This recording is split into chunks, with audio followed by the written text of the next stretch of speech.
Karibu UTech ndugu mpenzi mtazamaji, kwa wataalamu wa kubuni na kutengeneza mashine mbalimbali za kilimo. Sasa leo tumepata oda ya kutengeneza frame kwa ajili ya duka la mteja wetu. Frame hizo tutazitengeneza na tutaweza kumkabidhi mteja wetu. Hatua ya kwanza, tulifanya ununuzi wa vifaa mbalimbali ambavyo tulihitaji kuvitumia katika utengenezaji wa frame hiyo kulingana na eneo la ukubwa wa frame yenyewe ambayo tuliambiwa au tulipewa na mteja.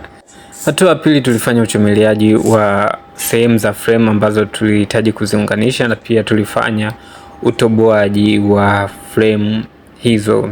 Kama unavyojionea hapo, ni fundi huyo alikuwa anafanya utoboaji na kuweka matundu kwa ajili ya kuunganisha sehemu ambazo zitatengeneza frame hiyo, kama unavyojionea hapo. Ndugu mpenzi mtazamaji, wapenzi wetu watazamaji, nipende kuwakaribisha kwa wale ambao watahitaji huduma ya kuwekea frame nzuri zenye ubora katika maduka yao, watupigie kupitia namba hizo hapo zinazoonekana chini ya video yako.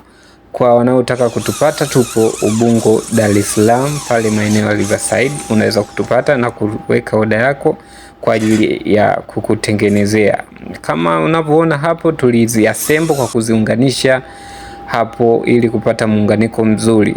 Hatua ya mwisho, ndugu mpenzi mtazamaji, kama unavyoona hapo, tulipeleka kwenye duka la mteja na kufanya installation, maana yake kuziweka katika duka. Kama unavyoona hapo, duka limependeza, frame ni nzuri sana sana sana sana sana. Kama unavyoziona hapo, tulifanya installation. Karibu sana, na hii ni UTech.